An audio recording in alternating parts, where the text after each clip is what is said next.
기억할 수 있는 한 오래전부터 나는 진리를 깨닫고 깨어나고 다정해지기를 열망했다. 대학교 시절 요가를 알고 나서 나는 내가 원하는 사람이 되기 위한 지름길을 발견했다고 확신했다. 대학을 졸업하자마자 보스턴 근처에 있는 아슈람, 요가 공동체에 들어갔다. 이 지름길에 들어서서 전심 전력을 다한다면 영적 자유를 얻게 되리라고 믿었다. 그 공동체는 엄격한 규칙을 따랐다. 우리는 새벽에 일어나 찬물로 샤워한 후 서너 시간 동안 요가와 명상, 경전, 암송, 기도를 했다. 또한 하버드 광장에 있는 요가 센터와 채식 식당, 소매점을 운영하느라 오랜 시간 동안 일을 했다. 나는 헌신적이고 열성적이었다. 동료들보다 훨씬 더 일찍 일어나고 훨씬 더 늦게까지 깨어서 추가로 영적 수행에 매진하는 날이 많았다. 영적 자유를 얻으려는 나의 진심 어린 갈망은 한 가지 믿음과 단단히 엮여 있었다. 행복하고 자유로워지기 위해서는 반드시 불안과 이기심과 공격성이라는 불순물을 모두 없애서 나를 정화해야 한다는 믿음이었다. 이것은 그 요가 공동체나 그와 유사한 수많은 영성 공동체와 종교 공동체가 고수하는 믿음이다. 최고난도의 요가 동작을 취하고 명상 중에 가끔씩 황홀한 감정에 휩싸일 때면 나는 내가 발전하고 있다고 안심했다. 하지만 그렇지 않을 때는 나의 불순물을 예리하게 자각했고 영적 수행에 더 열심히 몰두했다. 완벽해지려는 그런 안간힘은 미망 속에서 살고 있음을 알려주는 외적 신호다. 나의 미망을 지속하고 강화한 것은 내가 편협하고 별 볼 일 없는 자라는 믿음이었다. 내가 편협하고 별 볼 일 없는 자. 이것을 자각하지 못한 채 나는 영적인 사람은 어떻게 보고 느끼고 행동해야 하는 거에 관한 수많은 이상적인 기준을 세워놓고 그 기준에 도달하려고 했다. 철저히 세속적인 사람은 어떠한가에 관한 기준도 있었다. 그 완벽한 자아와 비교해서 내가 어떻게 살고 있는지를 알기 위해 규칙적으로 나 자신을 점검했다. 당연히 나는 언제나 부족했다. 마음을 한 겹만 들추어도 바로 그 밑에 이기심과 잡다한 동기와 야망과 판단이 숨어 있는 것이 보였다. 이제와 돌이켜보면 순수한 영적인 열망과 무의식적인 완벽주의의 조합이 어떻게 혼란과 무질서를 초래했는지 훤히 보인다.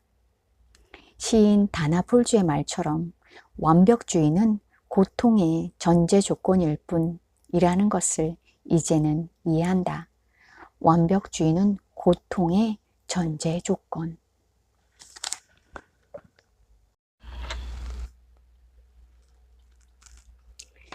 아슈람의 새벽의식은 나를 활기차게 하고 자기중심적인 경직된 관점에서 일시적으로 벗어나게 하였다.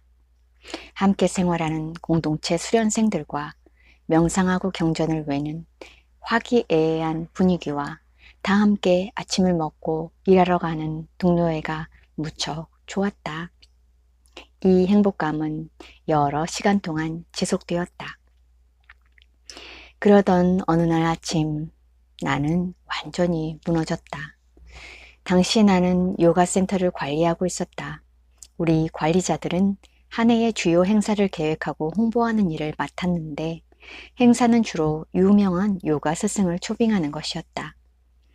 그날 주간 회의에 공동체 책임자가 뒤늦게 도착했다. 누가 봐도 화난 표정이어서 나는 뭐가 잘못되었냐고 물었다. 뭐가 잘못됐냐고요? 화를 꾹 눌러 참는 목소리로 그가 말했다. 이것 봐요. 그는 행사를 알리기 위해 내가 만든 전단지를 내 앞으로 내던졌다.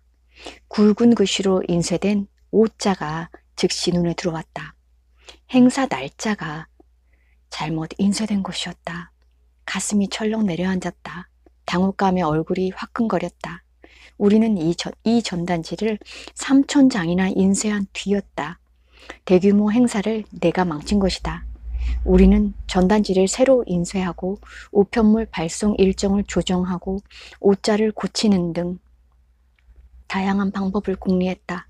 내 마음은 그 문제를 해결하려고 부산했지만 실패감이 바위덩어리처럼 가슴을 짓눌렀다. 회의가 끝날 무렵 가라앉은 목소리로 나는 실수를 사과했다. 이 일은 제 잘못입니다.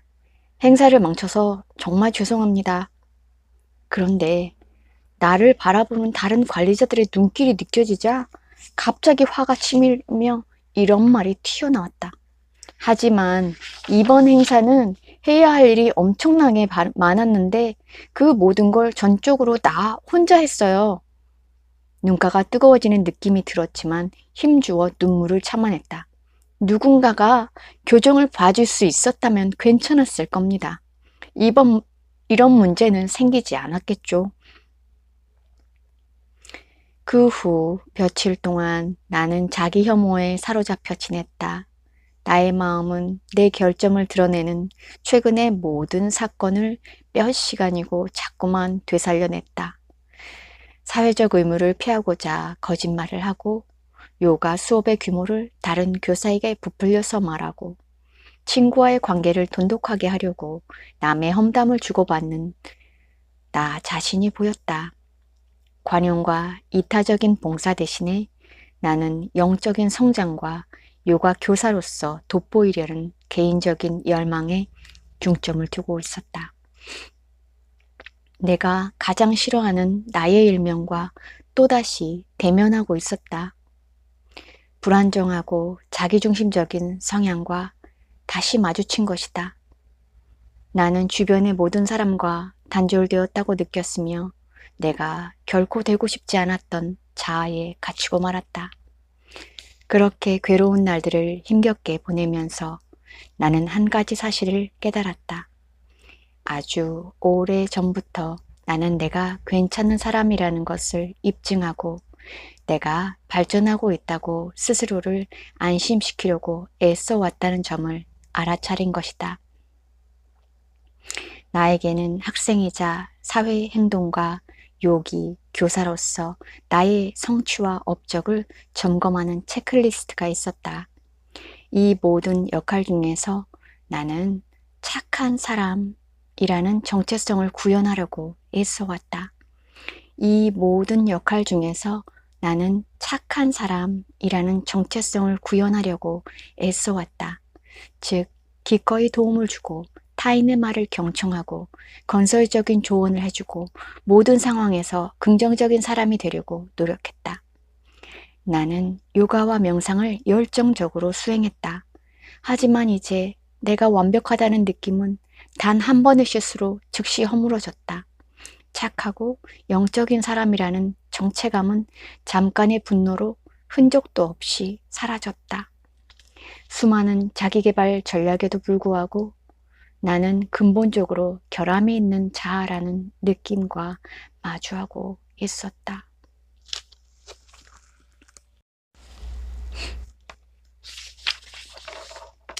전단지의 옷자가 촉발한 자기 혐오에 갇혀있던 시기에 내가 작은 자아와의 동일시를 자각하고 내려놓는 일생에 걸친 과정이 시작되었다. 나의 자기 혐오가 너무도 영적이지 않아 보였기 때문에 이 생각을 아무에게도 말하지 않았다.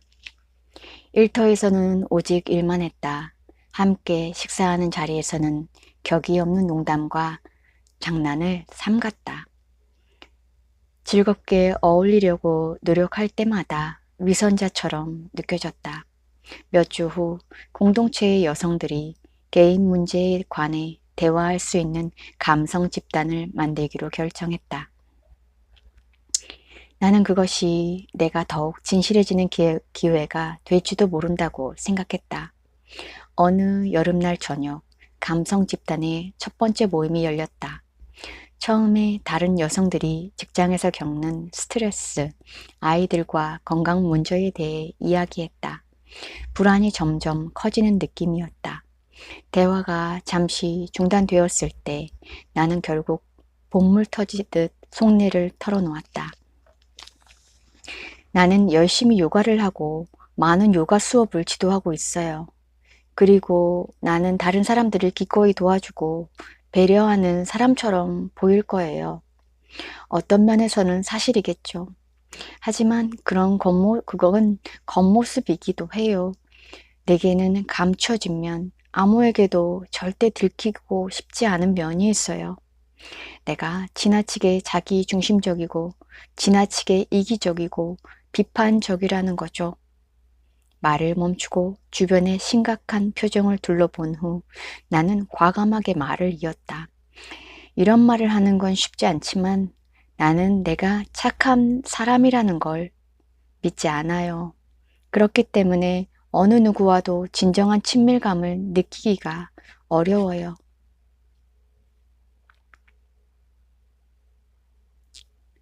나의 이 솔직한 고백에 다른 여성들이 어떻게 반응했는지는 기억나지 않는다. 그들은 내 말에 공감하거나 자신도 비슷한 감정을 느끼고 있음을 알아차렸을지도 모른다. 하지만 그때 나는 수치심에 휩싸여서 그들의 반응을 알아차리지 못했다. 모임이 끝나자마자 서둘러 그 자리에서 빠져나왔다.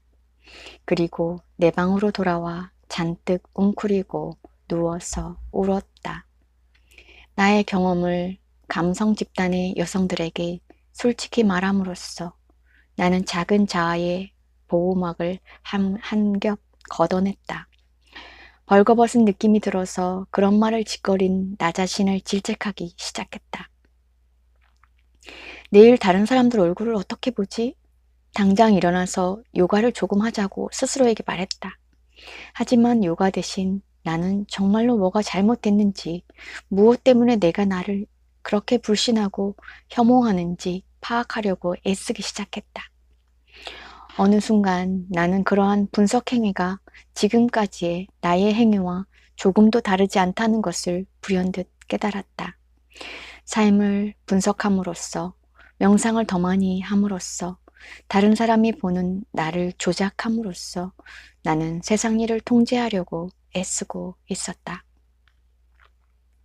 이 그릇된 귀이처를 자각하고서 나는 즉시 멈추었다. 그릇된 귀이처에 갇히고 싶지 않았다. 내면의 목소리가 물었다. 지금 이 순간 내가 어떤 것도 시도하지 않는다면, 어떤 것도 바꾸려 하지 않는다면 무슨 일이 일어날까? 그 순간 강렬한 두려움이 솟구치며 위장이 뒤틀리는 걸 느꼈다. 곧이어 수치심으로 가슴이 휑하게 비는 익숙한 느낌이 들었다. 그 두 감정은 내가 기억하는 한 오래전부터 어떻게든 피하려고 애써온 것들이었다. 하지만 곧이어 내면의 목소리가 조용히 속삭였다. 늘 듣던 말이었다. 그냥 내버려둬. 나는 똑바로 누워서 몸을 쭉 펴고 두세 번 심호흡을 했다. 침대가 떠박치고 있는 내 몸에 무게가 느껴졌다. 마음은 몇 시간 전에 내가 모임에서 했던 말을 자꾸 재생하거나 변명할 다른 말을 수없이 연습하려고 들었다. 그냥 내버려둬 하고 다짐할 때마다 그 강렬한 두려움과 수치심이 어김없이 찾아왔다. 밤중에 어둠 속에서 그렇게 혼자 누워 있자니 어느 순간 그 감정들이 물러가고 크나큰 슬픔이 몰려왔다. 무가치함에 빠져 있을 때 내가 삶에서 얼마나 많은 것을 놓쳤는지, 얼마나 무기력하고 냉정했는지를 문득 깨달았다. 나는 그 감정도 모두 받아들이며 깊이 흐느껴 울었다. 슬픔이 조금씩 잦아들었다.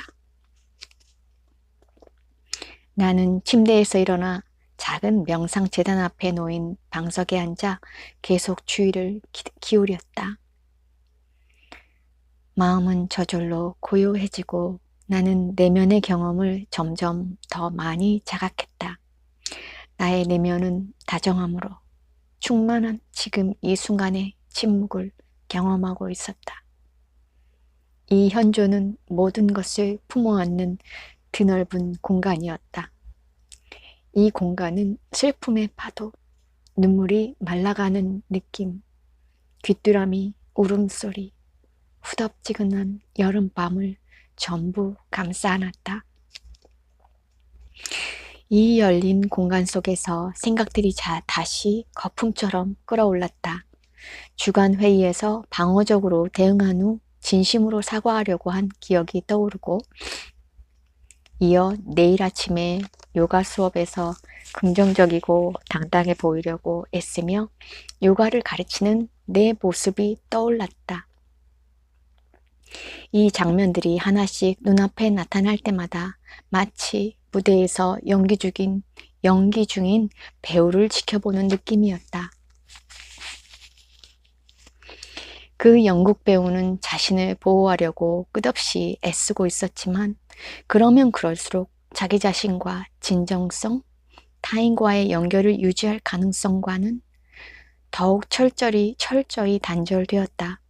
그리고 각 장면마다 그 배우는 자부심을 더 많이 느끼기 위해 쉬지 않고 행동하고, 고통을 피하기 위해 행동하고, 실패를 피하기 위해 행동하고 있었다. 나는 그것을 낱낱이 보았다. 명상재단 앞에 앉아 이 연극을 지켜보면서 나는 그 배우는 진짜 나가 아니라는 통렬한 느낌을 처음으로 생생하게 실감했다. 그녀가 드러내는 감정과 반응은 확실히 익숙했지만, 그것은 단지 진짜 나의 표면에서 출렁이는 물결일 뿐이었다. 그와 마찬가지로 그 순간에 일어나고 있는 모든 것, 이런저런 생각, 가부좌 자세의 느낌, 다정함, 피로는 나라는 존재의 일부지만 나를 규정할 수는 없었다. 나의 마음이 크게 열렸다. 지금까지 그렇게 비좁은 세계에서 살아왔다니, 쫓기듯 그렇게 조급해하며 그렇게 철저히 혼자라고 느꼈다니, 얼마나 슬픈 일인가.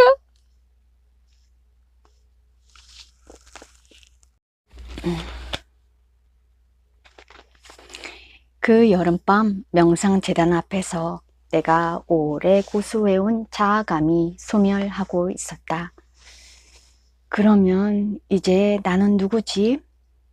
바로 그 순간 나는 참 자아에 관한 생각이나 이미지에 담을 수는 없음을 깨달았다.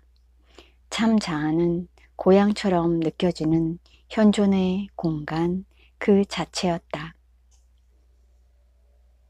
참 자아는 고향처럼 느껴지는 현존의 공간 그 자체였다.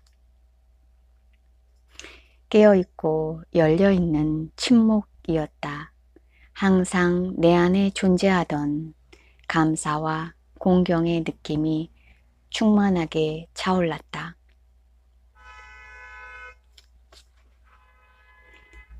그 후로 내가 목격했듯이 미망에서 깨어나는 길은 수없이 많다. 그리고 대부분의 길은 정식이든 약식이든 우리의 주의를 기울이는 훈련이 포함된다. 한 친구는 그림을 배우다가 나무나 구름에 대한 생각을 초월하여 나무나 구름의 순간순간 변하는 모양과 색조와 그림자와 본질의 신비로운 세계를 자각하게 되었다. 그 친구는 이렇게 말했다. 어떤 나무 한 그루를 자세히 뜯어보는 게 아니라 그 나무의 질감과 빛깔에 살아있음을 그냥 생생하게 느꼈어. 나 자신이 생명의 춤의 일부가 된 거야. 내가 아는 어떤 어머니는 10대 딸과의 대화에 관한 강좌를 들은 후 어떻게 자각이 열렸는지를 말해주었다. 딸이 이야기할 때 그 어머니는 의식적으로 주의를 기울이며 딸이 어떻게 행동해야 옳은지에 관한 모든 생각을 모두 내려놓았다. 딸이 어떻게 행동해야 옳은지에 관한 생각을 모두 내려놓았다. 그리고 단지 딸의 목소리에 귀를 기울이고 딸의 눈빛을 느끼고 딸이 전하려고 하는 진심을 감지하고 진정으로 받아들였다. 판단하지 않고 경청하는 법을 익히자 그 어머니 자신의 자아도 더욱 확장되었다. 그때 나는 비판적인 엄마라는 틀에서 벗어났어요. 시원한 바람이 한 줄기 불어오는 느낌이었죠.